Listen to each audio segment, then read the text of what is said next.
Hi, Sagittarius, welcome. This is Taurus Tarot. I'm Joy, and we are doing an energy reading for the month of May for you, Sagittarius. So some things that were kind of coming to me was about kind of like, I feel like you're in a good place, but that you've just come out of a little bit of a rough patch, maybe. Makes sense, right, with everything that's going on in the world right now. But I also feel like there's some forgiveness involved in that. So I don't know if perhaps it's, forgiveness of self, or you are forgiving someone else that you feel may have slighted you. And it could be forgiveness of self. And I kind of just want to go back to that for a minute, because that's huge. That's huge. Oftentimes things happen for whatever reason. We make mistakes. We get caught off guard. We didn't plan, whatever it is, right? Sometimes shit happens.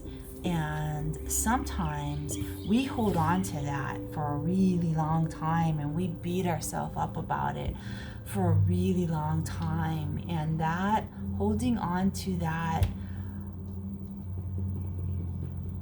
pain surrounding it, that guilt or whatever it is really holding you back.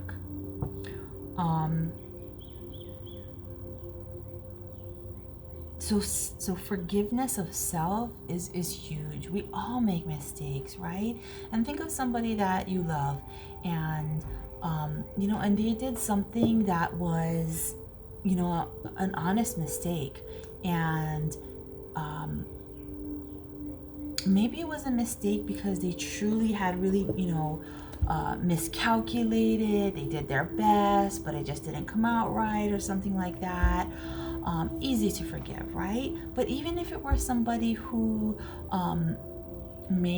did something wrong, and they weren't thinking clearly, like they weren't really thinking about or considering how it might impact somebody else, and it was kind of like a selfish move. But now that it's been brought to their attention, now that they're aware of it, they really have shown that they're moving in a different direction from that they've now that they're aware of it, they're really being more considerate of other people, or whatever the case may be, right? But they're actually taking that information and growing from it, right? Again, that's a good place for forgiveness, right? And would you not forgive them, right? But why is it that when it comes to self, we're so much harder on ourselves than we are on, on those we love, a brother, a sister, a mother, father, a best friend, a spouse, whatever, right? We can be so forgiving of them, yet we hold on to that, whatever it is, that does not allow us to forgive ourselves in the same way. That's an important thing to acknowledge, because when we hold on to those feelings of guilt, or usually it's that kind of guilt that it is the feeling behind not being able to forgive yourself, or something that when you hold on to that, it really holds you back. It is like this subconscious idea or thought or whatever, always back there operating in the background, and you're not always aware of it, but it's there. And the only time that and it's not, the idea is not to get rid of it completely. The idea is to be conscious of it, and to be conscious of how it's impacting you moving forward, okay? And is it helping you? Is it moving you forward in a very positive way, or is it really holding you back? That's the important thing to be aware of, okay? Okay. So anyway, this is what we got here. This is the Hierophant.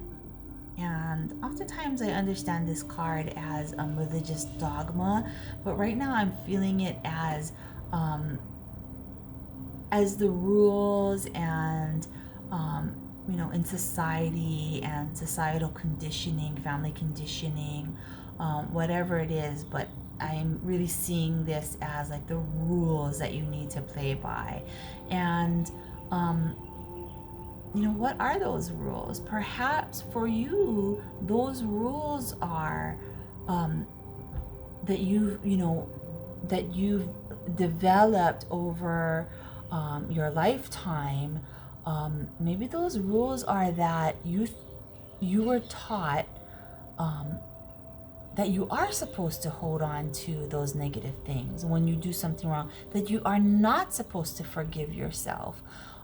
Because maybe in your family, forgiveness was not something that was practiced widely. Maybe in your family, if you did something wrong, your family never let you forget it. They always brought it up over and over and over again. And so maybe that's something that you've taken with you into a new phase of your life that doesn't involve what your family might think, right? Or what that particular point in time when it was developed might be, what the rules around that might be. And so now I feel like this card is really saying, and I hope this is making sense, I'm explaining it the best I can as it comes through, but what this card is really saying is take a look at the things that no longer serve you, and take a look at whether they need to really be put to rest, so that you can move forward in a more productive way that is not in a way that is light and free, not held down, weighted down by feelings of guilt and I don't know, guilt. I just feel this guilt for like something that is not even something you should feel guilty about. I mean, what is that? I don't know. But definitely time to let it go. It's not serving you well, and it may be like you may be feeling it as being as having guilt, as being virtuous in some way. In the same way that people might think that being poor is a virtue, right? But no, it's not. It's you do not have to be poor to engage in this life with love and integrity and devotion to the greater good of humanity. You don't need to be poor to engage in those things. You don't need to feel guilt for things that have happened in the past in order to be, have feelings of virtuosity or whatever, right? So definitely and this is like saying to me, this is really saying, move forward, in a space of love more. Let whatever this guilt is that you're holding on to, it's really time to let it go and to start and to move forward from a space of love. In a space of love, there is no guilt. There's no reason for guilt. In a space of love, it's all about forgiveness, right? It's all about forgiveness. And just remember, these situations could be reversed as well, right? This could be blame. You could feel an incredible amount of blame towards another person, and that you're holding on to that blame because you feel like they've wronged you in some way, and it's almost like you feel like they should be guilty, and or they should be acting like they, remorseful, like all the time, like always be remorseful. Like, so maybe, a significant other made a mistake or did something that hurt you, and it's almost like this feeling of they should be apologizing every day for the rest of their life, sort of thing, but it goes both ways. You got to let it go. It's not a healthy thing to hold on to. You got to be able to accept it for whatever it was, learn from it, and then move on from it, right? Doesn't necessarily mean like, oh, you forget it ever happened. You keep it there as something that is you're aware of, but you don't let it guide how you move forward in life. You don't want feelings of guilt or blame or any of that to be the guiding forces as you move forward in life, right? You want it to be love. You want it to be love. You want to move forward in this world from a place of love, and within that is forgiveness, okay, for self or for others. Okay. And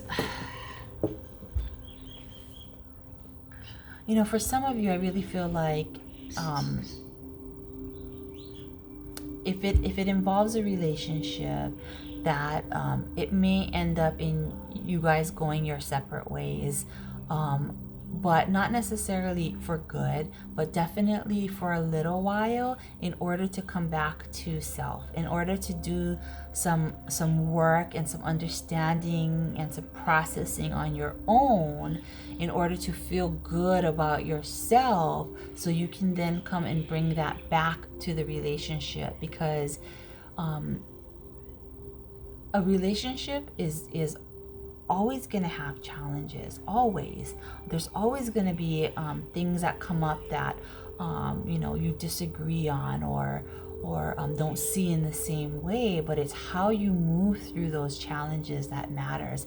And if you are in a place that is not of love, right, that is of guilt and all these negative feelings that you're holding on to inside of yourself, it's going to be really hard to move forward with somebody in a very loving way, unless you really have love for self and have worked out all of those negative feelings that you might be holding on to. And then when you're in this state, that's really when you can bring in something much better. When you're in this place right here, oh my gosh, this is the place where, in this place of like this independence and self-love and all of that's when you are really able to make things happen for you. Really, that's when the law of attraction really comes forward, is in when you are in recognition of your own power to heal, to love, to forgive. When you're in recognition of your own divinity, that is when you are really able to make things happen and create magical experiences, create relationships that are also of the same vibration, right? That are of this vibration of having done the work, of feeling your own divinity.